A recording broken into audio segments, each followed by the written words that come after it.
نستعينه ونستغفره ونعوذ بالله من شرور أنفسنا ومن سيئات أعمالنا من يهده الله فلا مضل له ومن يضلل فلا هادي له وأشهد أن لا إله إلا الله وحده لا شريك له وأشهد أن محمدا عبده ورسوله أما بعد فإن خير الحديث كتاب الله وخير الهدى هدى محمد صلى الله عليه وسلم وشر الأمور محدثاتها وكل محدثة بدعة وكل بدعة ضلالة وكل ضلالة في النار. فأعوذ بالله من الشيطان الرجيم. بسم الله الرحمن الرحيم. قد أفلح من تزكى وذكر اسم ربه فصلى بل تؤثرون الحياة الدنيا والآخرة خير وأبقى إن هذا لفي الصحف الأولى صحف إبراهيم وموسى. وقال سبحانه وتعالى في سورة الحشر: يا أيها الذين آمنوا اتقوا الله ولتنظر نفس ما قدمت لغد واتقوا الله إن الله خبير بما تعملون.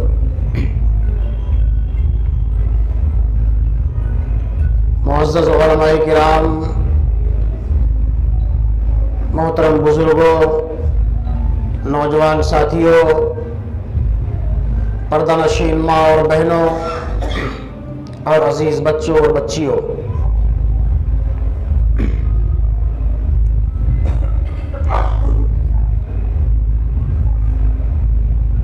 میرا موضوع خطابت ہے محاسبہ نفس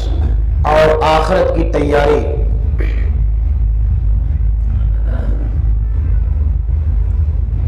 مجھ سے قبل آپ نے دو خطبہ کے نہایت ہی گراں قدر خطابات، نہایت ہی اہم اور حساس موضوعات پر سماعت فرمائے ہیں۔ اللہ رب العالمین سے دعا ہے کہ مولا کریم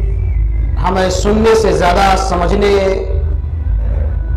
اور اخلاص و للہیت کے ساتھ کتاب و سنت کے ان تمام فرمودات و تعلیمات پر عمل کرنے کی توفیق عطا فرما۔ آمین تقبل یا رب العالمین۔ محترم بھائیوں، بزرگوں،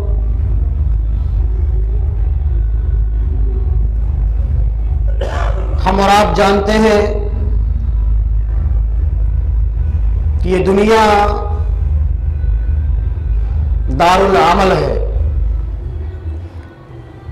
یہ دنیا فانی ہے، اس دنیا کو ایک نہ ایک دن فنا کے گھاٹ اترنا ہے۔ اس دنیا کے ساتھ ساتھ اس دنیا کے اندر جو کچھ موجود ہے سب کو ختم ہونا ہے، چاہے وہ انسانوں کی شکل میں ہو،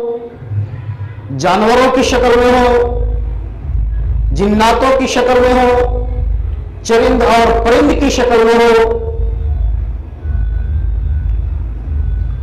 غرضے کی دنیا کی تمام چیزوں کو ایک نہ ایک دن ختم ہونا ہے۔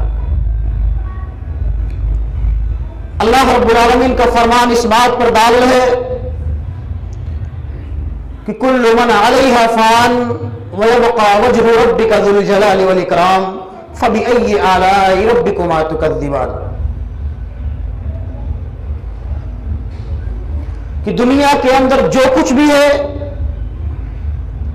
اللہ کی ذات کے علاوہ ہر ایک کو فنا ہونا ہے، ختم ہونا ہے۔ اے انسانوں اور جناتوں کی جماعت، تم اللہ کی کن کن نعمتوں کی تکذیب کرو گے، کن کن نعمتوں کو جھٹلاؤ گے؟ اللہ نے ہم پر اور آپ پر جو انعامات اور احسانات کیے ہیں، ہم اللہ کی کن کن نعمتوں کی تکذیب کریں گے؟ اور دوسری جگہ اللہ فرماتا ہے کہ کل شیء ہالک الا وجہہ، کہ اللہ کی ذات کے علاوہ ہر چیز کو ہلاک و برباد ہونا ہے۔ میرے بھائیوں بزرگوں، میری ماں اور بہنوں، اللہ نے ہم کو اور آپ کو اس دنیا کے اندر ایک خاص مقصد کے لیے پیدا کیا ہے۔ وہ بنیادی مقصد یہ ہے کہ وَمَا خَلَقْتُ الْجِنَّ وَالْإِنسَ إِلَّا لِيَعْبُدُونِ،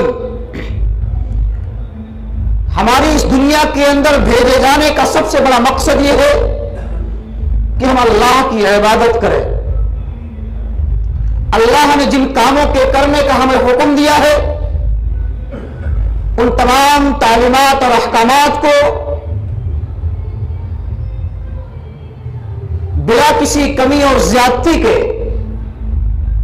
کتاب و سنت کے وہ تمام فرمودات پر عمل کریں۔ اللہ نے فرمایا الذی خلق الموت والحیات لیبلوکم ایکم احسن عملا، اللہ نے ہم کو اس دنیا کے اندر اس لیے پیدا کیا ہے تاکہ وہ ہمارا امتحان لے، ہم کو آزمائے کہ ہم میں سے کون بندہ ایسا ہے جو اللہ کے بتائے ہوئے تعلیمات پر عمل کرتا ہے۔ اگر اللہ نے ہم کو نماز پڑھنے کا حکم دیا ہے، روزہ رکھنے کی تعلیم دی ہے، اپنے دیے ہوئے مال کو اپنے راہ میں خرچ کرنے کی تعلیم دی ہے، اگر ہم صاحب استطاعت ہے تو اللہ نے ہم پر زکوٰۃ اور حج کو لازم اور ضروری قرار دیا ہے، تو کیا ہم اللہ رب العالمین کے ان تمام احکامات کی پاسداری کر رہے ہیں یا نہیں کر رہے ہیں؟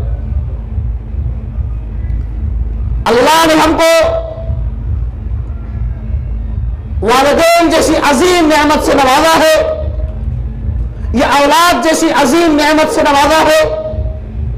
مال جیسی عظیم نعمت سے اللہ نے ہم کو اور آپ کو نوازا ہے، تو کیا ہم اپنے اولاد کی صحیح تربیت کر رہے ہیں یا نہیں کر رہے ہیں؟ اپنے والدین کے ساتھ حسن سلوک اور اچھا معاملہ اور برتاؤ کر رہے ہیں کہ نہیں کر رہے ہیں؟ ہم اپنے مال کا صحیح استعمال کر رہے ہیں یا نہیں کر رہے ہیں؟ یہ اللہ رب العالمین کا بنیادی مقصد ہے۔ اللہ نے ہم کو اس دنیا کے اندر پیدا کرنے کے بعد ہم کو اور آپ کو یوں ہی بے لگام نہیں چھوڑ دیا کہ ہم اپنی نفسانی خواہشات کی اتباع اور پیروی کرتے ہوئے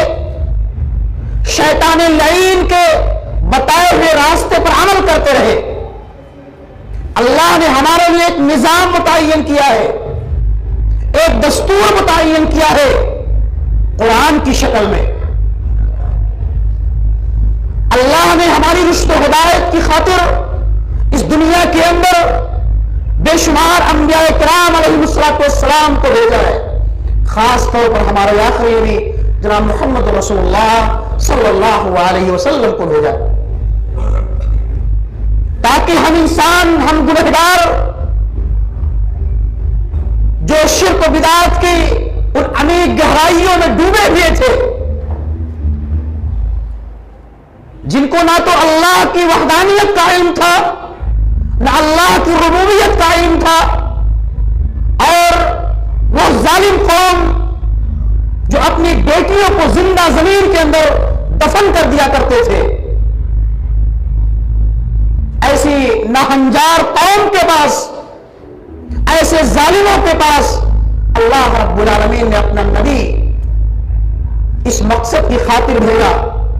کہ اے محمد صلی اللہ علیہ وسلم،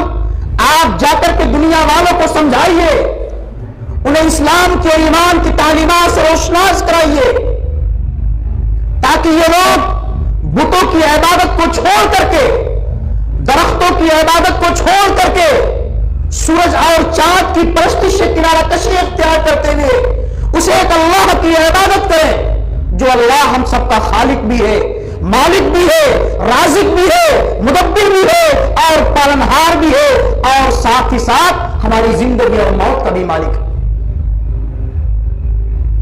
نبی کائنات جناب محمد رسول اللہ صلی اللہ علیہ وسلم نے اللہ کے پیغام کو نہایت ایمانداری اور دیانتداری کے ساتھ مکہ کی اس چٹیل میدان سے، کوہ صفا کی اس پہاڑی سے کھڑے ہو کر کے آپ نے اعلان کیا تھا کہ قولوا لا الہ الا اللہ، اے میری قوم کے لوگوں، اے میرے کنبے اور خاندان کے لوگوں، تم صرف لا الہ الا اللہ کا اقرار کر لو، تم تفلحو، تم اپنے مقصد میں کامیاب اور کامرہ ہو جاؤ گے۔ ایک جملہ، ایک کلمہ لا الہ الا اللہ محمد رسول اللہ کا اقرار کر لو، تفلحو، تم اپنے مقصد میں کامیاب اور کامرہ ہو جاؤ گے، تم عرب اور عجم کے حاکم بن جاؤ گے۔ لیکن ان ظالموں نے نبی کی اس لائی ہوئی شریعت، اللہ کے اس پیغام کو ٹھکرا دیا۔ نتیجہ کیا ہوا؟ اللہ رب العالمین نے انہیں ذلیل و رسوا کر دیا۔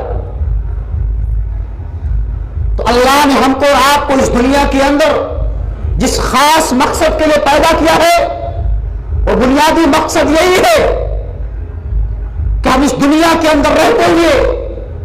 اللہ کے بے شمار انعامات سے استفادہ کرتے ہوئے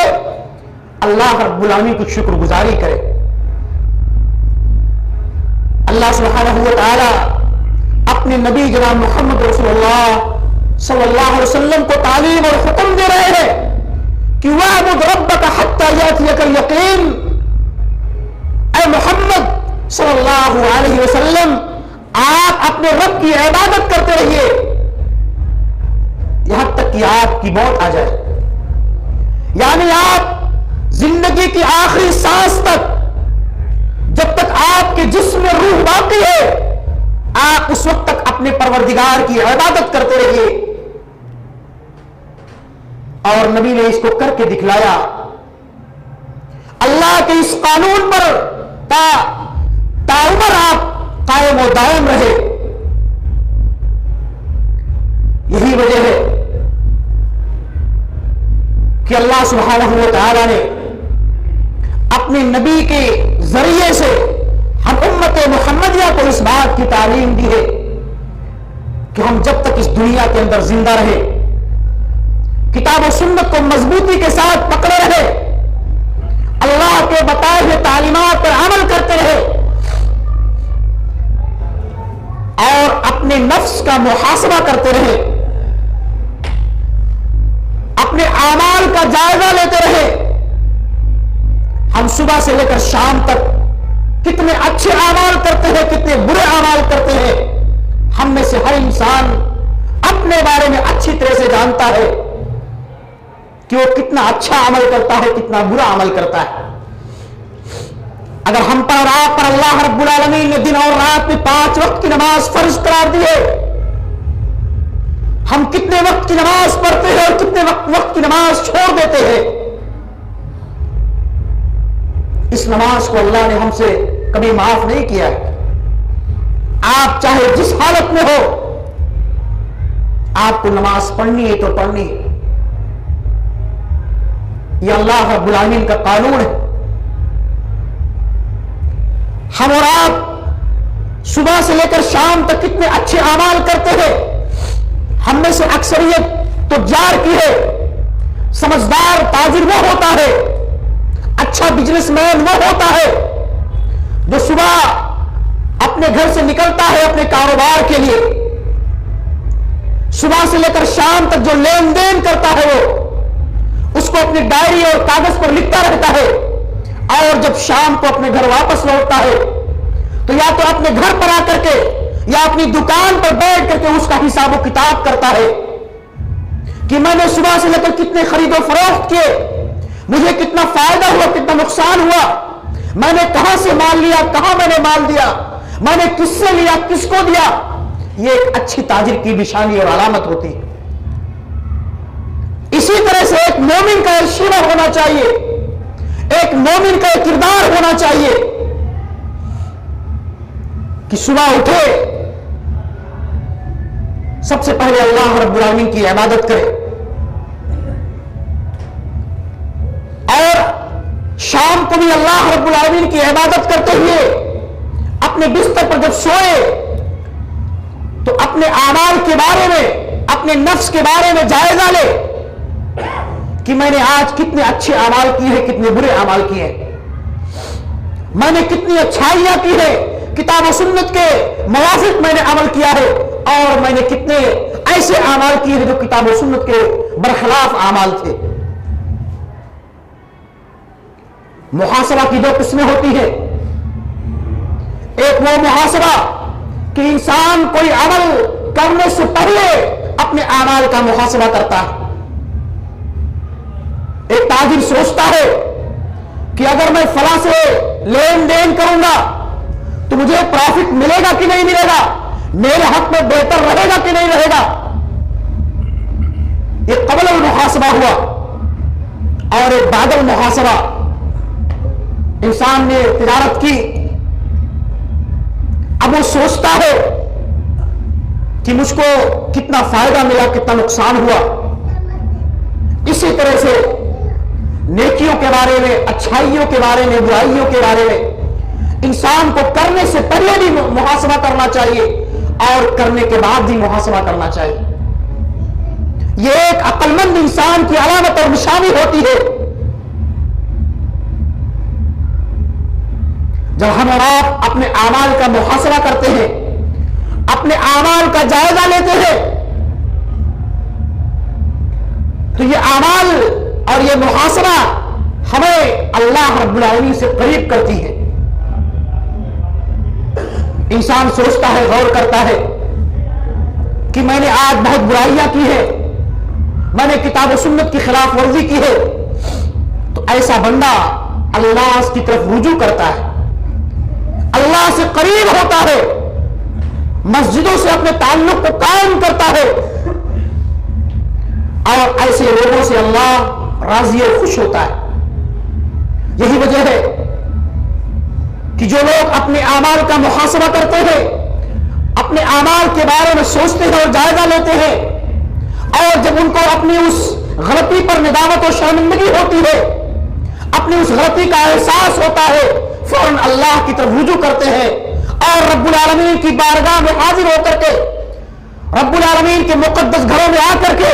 اپنی پیشانیوں کو جھکا کر کے، اپنی جبین نیاز کو خم کر کے، اپنے ماتھوں کو ٹیک کر کے اللہ سے گریہ وزاری کرتے ہیں، اللہ سے توبہ اور استغفار کرتے ہیں۔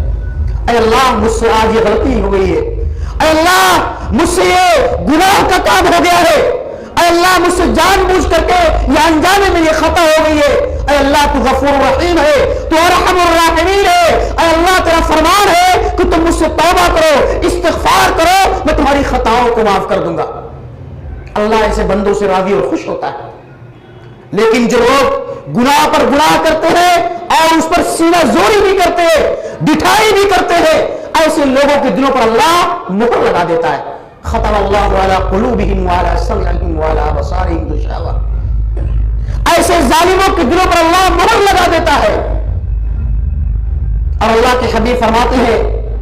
کہ ان المؤمن اذا اذنب كانت نقطة سوداء في قلبه، جب انسان کوئی گناہ کا کام کرتا ہے، کوئی معصیت کا کام کرتا ہے، تو اللہ اس کے دل پر ایک سیاہ دھبا لگا دیتا ہے۔ فإن نزع واستغفر سقل قلبه، اگر انسان سے جان بوجھ کر کے انجانے میں غلطی ہو گئی، اگر اس نے اپنی اس غلطی پر اللہ سے توبہ کر لی، استغفار کر لیا، تو اللہ سبحانہ و تعالی اس کے دل پر لگے اس دھبے اور نشان کو ختم کر دیتا، مٹا دیتا ہے۔ لیکن اگر انسان گناہوں پر گناہیں کرتا رہے، خطا پر خطائیں کرتا رہے، معصیت پر معصیت کرتا رہے، تو اس کا پورا دل سیاہ ہو جاتا ہے۔ اسی کو اللہ سبحانہ و تعالی فرماتے ہیں فَذَلِكَ الرَّجِيمُ الَّذِي ذَكَرَ اللَّهُ سُبْحَانَهُ وَتَعَالَى كَلَّا بَلْ رَانَ عَلَى قُلُوبِهِم مَّا كَانُوا يَكْسِبُونَ، کہ ان کے گناہوں کی وجہ سے، ان کی خطاؤں کی وجہ سے ان کا دل زنگ آلود ہو چکا ہے۔ اب ان کے دلوں پر کوئی اچھی بات اثر انداز نہیں ہوتی ہے، وہ کوئی بھلی بات، کتاب و سنت کی بات ایک کان سے سنتے ہیں اور دوسرے کان سے نکال دیتے ہیں۔ لیکن جو لوگ مومن ہوتے ہیں، دیندار ہوتے ہیں، تقوی شعار اور متقی پرہیزگار ہوتے ہیں، اگر ان سے کوئی غلطی ہو جاتی ہے فوراً اللہ کی طرف رجوع کرتے ہیں، اے اللہ مجھ سے غلطی ہو گئی ہے، گناہ کا کام ہو گیا، اللہ تو میری اس غلطی کو معاف کر دے۔ اللہ فرماتا ہے یا ایھا الذین آمنوا توبوا الی اللہ توبۃ نصوحا، اے اے میرے بندو، اے مومنو، تم اللہ سے خالص توبہ کرو، توبۃ نصوحا، خالص توبہ کرو، عسى ربکم ان یکفر عنکم سیئاتکم، جب تم اللہ سے خالص توبہ کرو گے تو امید ہے، قریب ہے کہ اللہ تمہاری خطاؤں کو معاف کر دے۔ خالص کا مطلب یہ ہے کہ انسان صدق نیت کے ساتھ اس گناہ کو دوبارہ نہ کرنے کا عزم مصمم کرے، اے اللہ مجھ سے یہ غلطی ہو گئی، دوبارہ یہ غلطی مجھ سے نہیں ہوگی، تو میری اس غلطی کو معاف کر دے۔ اے اللہ میرے ہاتھ کے ذریعے سے فلاں کو تکلیف پہنچ گئی ہے، میری زبان کے ذریعے سے فلاں کو تکلیف پہنچ گئی ہے، اے اللہ میں دوبارہ ایسی غلطی نہیں کروں گا، اے اللہ تو میری اس خطا کو، اس غلطی کو معاف کر دے۔ تو اللہ اب فرماتا ہے کہ عسى ربکم ان یکفر عنکم سیئاتکم ویدخلکم جنات تجری من تحتها الانہار، ایسے بندے سے اللہ راضی اور خوش ہوتا ہے، اور ایسے خوش نصیبوں کو اللہ کل قیامت کے دن ایسی جنتوں کے اندر داخل فرمائے گا جس کے نیچے سے نہریں جاری ہوں گی۔ اور دوسری جگہ اللہ فرماتا ہے وَتُوبُوا إِلَى اللَّهِ جَمِيعًا أَيُّهَا الْمُؤْمِنُونَ لَعَلَّكُمْ تُفْلِحُونَ،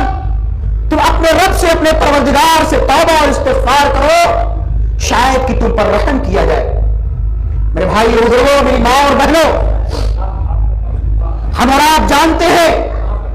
کہ ہم میں سے ہر انسان خطا کار ہے، گنہگار ہے، ہر انسان سے غلطیاں ہوتی ہیں، انسان خطا اور نسیان کا پتلا ہے۔ کل بنی آدم خطاء وخیر الخطائین التوابون، کہ دنیا کا ہر انسان خطا کار ہے، چاہے وہ چھوٹا ہو، بڑا ہو، امیر ہو، غریب ہو، مرد ہو یا عورت ہو، ہر انسان سے گناہ کے کام ہوتے رہتے ہیں۔ کل بنی آدم خطاء وخیر الخطائین التوابون، لیکن ان خطا کاروں میں، ان گنہگاروں میں سب سے اچھے اور بہتر لوگ وہ ہیں جن سے جب کوئی غلطی ہو جاتی ہے فوراً اللہ سے توبہ کر لیتے ہیں، اللہ سے استغفار کر لیتے ہیں، اللہ ان کی اس غلطی کو معاف کر دیتا ہے۔ یہی وجہ ہے کہ اللہ کے حبیب جناب محمد رسول اللہ صلی اللہ علیہ وسلم جو معصوم الخطا تھے، وہ تمام انبیاء کرام کے سردار ہیں، اللہ کے لاڈلے اور دلارے ہیں، ان کا فرمان ہے کہ میں ایک دن میں 70 سے بھی زائد مرتبہ اپنے پروردگار سے توبہ اور استغفار کرتا ہوں۔ اور ایک دوسری روایت کے اندر ہے کہ 100 سے بھی زائد مرتبہ اپنے پروردگار سے توبہ اور استغفار کرتا ہوں۔ ہمارے وہ نبی جو تمام انبیاء کرام کے سردار، جن سے کوئی غلطی ہوئی ہی نہیں، پھر بھی وہ اپنے رب سے 100 سے بھی زائد مرتبہ توبہ اور استغفار کرتے۔ ہم بھی اسی نبی کے ماننے والے ہیں، اسی نبی کے کی امتی ہے۔ میرے بھائی، ہم سے قدم قدم پر گناہ کے کام ہوتے رہتے ہیں، چلتے پھرتے اٹھتے بیٹھتے ہم سے خطائیں ہوتی رہتی ہیں، لیکن شاید ہم کو دن میں ایک مرتبہ بھی اس بات کی توفیق نہیں ملتی کہ ہم اپنے رب سے اپنے گناہوں کی بخشش طلب کر سکیں۔ نہایت ہی شرمندگی کی بات ہے، افسوس کا مقام ہے کہ وہ نبی جو بخشایا ہے وہ ایک دن میں 100 سے بھی زائد مرتبہ اپنے رب سے استغفار کرتا ہے، اور ہم سر سے لے کر پاؤں تک خطاؤں میں ڈوبے رہتے ہیں، کبھی چوری کرتے ہیں، بےمانی کرتے ہیں، ڈاکہ زنی کرتے ہیں، جھوٹ بولتے ہیں، فریب کرتے ہیں، ایک دوسرے کو دھوکہ دیتے ہیں، لیکن ہمیں اس بات کی توفیق نہیں ملتی کہ ہم رب العالمین کے ان مقدس گھروں میں آ کر کے اللہ سے گریہ وزاری کر سکیں، اللہ سے توبہ اور استغفار کر سکیں، تاکہ اللہ ہماری اس غلطی کو، گناہ کو معاف کر دے۔ میرے بھائیوں، ہمیں سوچنا چاہیے، غور کرنا چاہیے، اپنے اعمال کا محاسبہ کرنا چاہیے کہ اللہ ہماری غلطیوں کو کیسے معاف کر دے گا، اور ہمیں اپنے ان جنتوں کے اندر کیسے داخل کر دے گا جن جنتوں کا اللہ نے ہم سے وعدہ کیا ہے۔ اللہ کا یہ وعدہ ہے، اللہ کا یہ فرمان ہے کہ میں اپنے انہی بندوں کو اپنی اس جنت کے اندر داخل کروں گا جس کو میں نے بنایا ہے، اور میں اپنے انہی بندوں کو اپنی اس جہنم کے اندر بھی داخل کروں گا جس کو میں نے اپنے بندوں کے لیے بنایا ہے۔ فیصلہ ہمارے ہاتھ میں ہے، یہ دنیا دار العمل ہے، ہم یہاں جیسا عمل کریں گے، جو عمل کریں گے، اسی کے حساب سے کل قیامت کے دن ہمارا فیصلہ کیا جائے گا۔ اگر ہم اور آپ چاہتے ہیں کہ اللہ ہم کو اپنی جنتوں کے اندر داخل فرمائے اور ان جنتوں کے اندر داخل کرے، جس کا اللہ نے ہم سے وعدہ کیا تو ہمیں اس دنیا کے اندر رہتے ہوئے اپنے اعمال کا محاسبہ کرنے کے ساتھ ساتھ کثرت سے نیک اعمال کرنے پڑیں گے، اپنے نفس کے ساتھ مجاہدہ کرنا پڑے گا، اپنی نفسانی خواہشات کو بالائے طاق رکھ کر کے کتاب اللہ اور سنت رسول کی اتباع اور پیروی کرنی پڑے گی۔ نفسانی خواہشات، انسان، اللہ کے حبیب فرماتے ہیں کہ حفت الجنت بالمکارہ وحفت النار بالشہوات، اللہ نے جنت کو ناپسندیدہ چیزوں سے ڈھانپ دیا ہے، وحفت النار بالشہوات، اور جہنم کو نفسانی خواہشات سے ڈھانپ دیا ہے۔ اس حدیث مبارکہ کا مفہوم یہ ہے کہ اللہ نے جنت کو ان تمام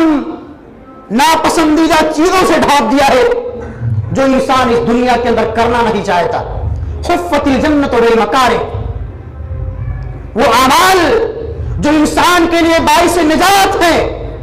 نماز کا پڑھنا انسان کے لیے باعث نجات، روزہ رکھنا، زکات دینا، حج کرنا، عمرہ کرنا، صدقات و خیرات کرنا، اپنے والدین، اپنے ماں باپ کے ساتھ حسن سلوک کرنا، اپنے بھائیوں کے ساتھ، اپنے پڑوسیوں کے ساتھ، اپنے اعزاء و اقارب کے ساتھ، اپنے دوستوں کے ساتھ اچھے معاملات کرنا، یہ کیا ہے؟ ہمارے اور آپ کے دلوں پر بار لگتا ہے، گراں گزرتا ہے کہ کوئی انسان اپنے ماں باپ کو ایک گلاس پانی دے، کبھی اس کا سر اور پیر دبائے۔ آج کی اولاد اس کو نہیں چاہتی، ہماری طبیعتوں پر بہت ہی گراں گزرتا ہے۔ اگر ہمارا باپ، ہماری ماں مجھ سے ایک گلاس پانی مانگ لے، ہماری طبیعتوں پر بہت گراں گزرتا ہے۔ اللہ نے ہم کو نماز پڑھنے کا حکم دیا ہے، نماز پڑھنا ہم پر کتنا گراں گزرتا ہے، چاہے وہ فجر کی نماز کا معاملہ ہو یا ظہر اور عصر کی نماز کا معاملہ ہو، ہماری طبیعتوں پر بہت ہی گراں گزرتا ہے۔ اللہ ہم کو آپ کو جنت کے اندر کیسے داخل فرمائے گا؟ اور اللہ کے حبیب فرماتے ہیں وحفت النار بالشہوات، اللہ نے جہنم کو نفسانی خواہشات سے ڈھانپ دیا ہے۔ انسان کی طبیعتیں یا انسان کا نفس ایسے برے اعمال کی طرف راغب ہوتا ہے، کرنا چاہتا ہے، پسند کرتا ہے۔ زناکاری ہے، دھوکہ ہے، فراڈ ہے، بےایمانی ہے، چوری ہے، ان تمام چیزوں کو انسان یا اس کا نفس چاہتا ہے، کرنا چاہتا ہے، راغب ہوتا ہے۔ اگر ہم اور آپ چاہتے ہیں کہ اللہ سبحانہ و تعالیٰ اپنی جنتوں کے اندر ہم کو اور آپ کو داخل کرے تو ہمیں اپنے نفس کے ساتھ مجاہدہ کرنا پڑے گا، اپنی نفسانی خواہشات پر لگام دینا پڑے گا، اور اسی طرح سے ہمیں اس دنیا کے اندر کثرت سے نیک اعمال کرنے پڑیں گے، اس آخرت کی تیاری اور فکر کرنی پڑے گی جس آخرت کے بارے میں اللہ رب العالمین نے اپنے مقدس کلام کے اندر ہم سے وعدہ کیا ہے کہ وہ قیامت قائم ہوگی، وہ میدان محشر قائم ہوگی، قبر کا عذاب برحق ہے، ہر انسان کو موت کا مزہ چکھنا ہے۔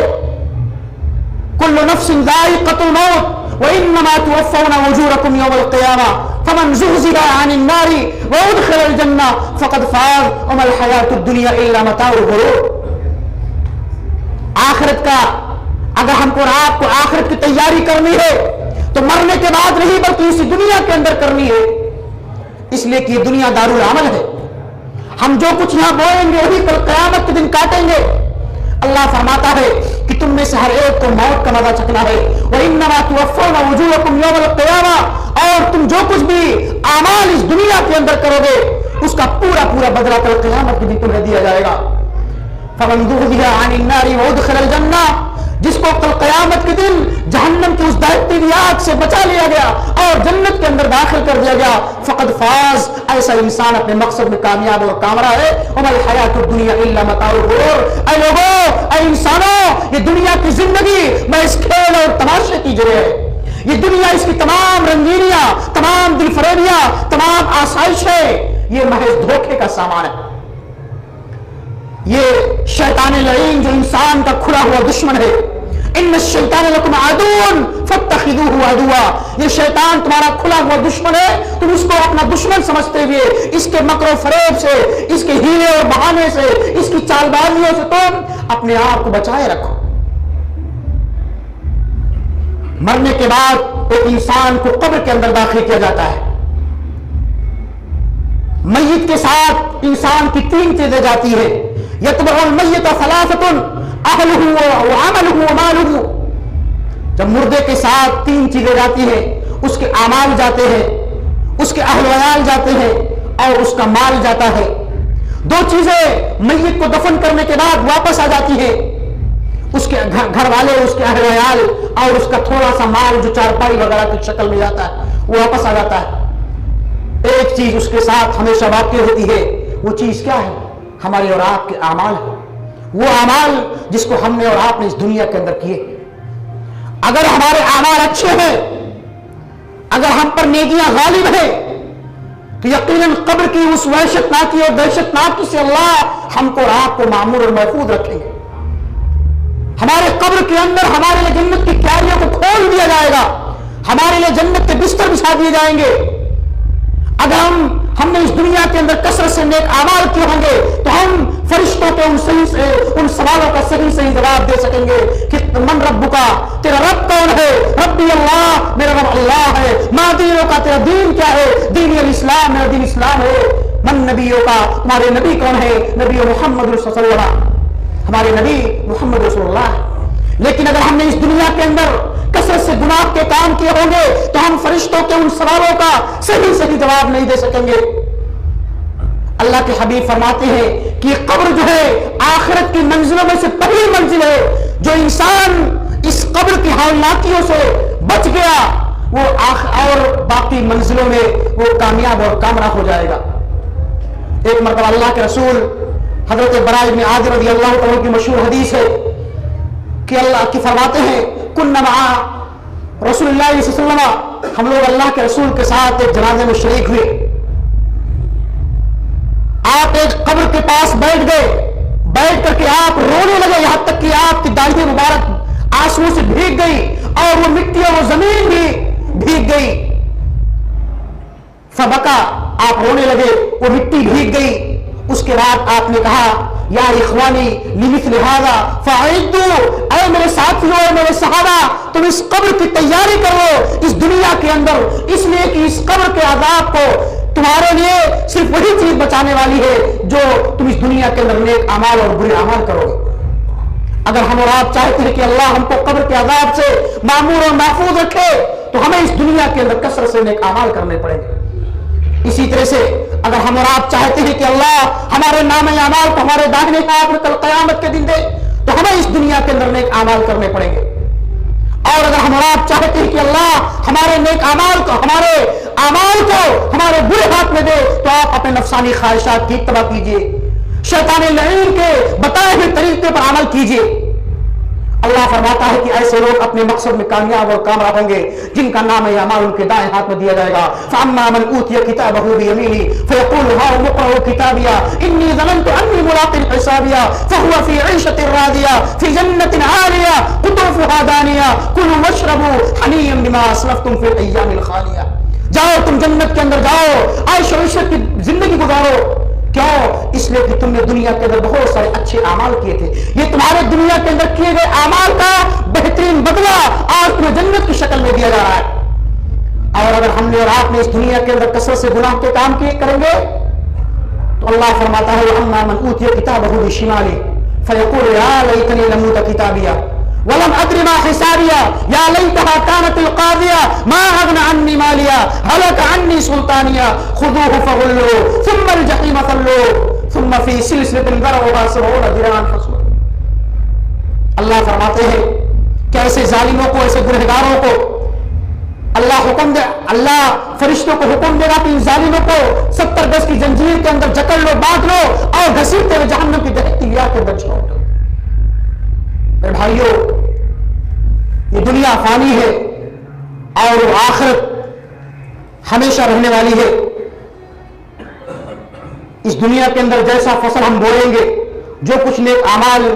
اور برے اعمال کریں گے اسی کے حساب سے ہم اور ہمارا اور آپ کا حساب و کتاب ہونے والا ہے۔ اگر ہم اور آپ چاہتے کہ اللہ ہمیں اپنی جنتوں کے اندر داخل فرمائے تو ہمیں اس دنیا کے اندر کتاب و سنت کی تعلیمات پر عمل کرنا ہوگا، کثرت سے نیک اعمال کرنے پڑیں گے۔ اللہ رب العالمین سے دعا ہے کہ مولا کریم تو ہمیں قبر کی ہولناکیوں سے معمور و محفوظ فرما، اللہ قیامت کی ہولناکیوں سے معمور و محفوظ فرما، اللہ جب تک ہمیں اس دنیا کے اندر زندہ رکھ، ایمان اور اسلام پر زندہ رکھ۔ اے اللہ ہم تیرے خطاکار تیرے گنہگار بندے ہیں، اے اللہ ہمیں کثرت سے اس دنیا کے اندر نیک اعمال کرنے کی توفیق عطا فرما، اور ہمارا خاتمہ ہو تو خاتمہ بالخیر ہو، ایمان اور اسلام پر ہو، آمین۔ وما توفیق الا باللہ، والسلام علیکم ورحمۃ اللہ وبرکاتہ۔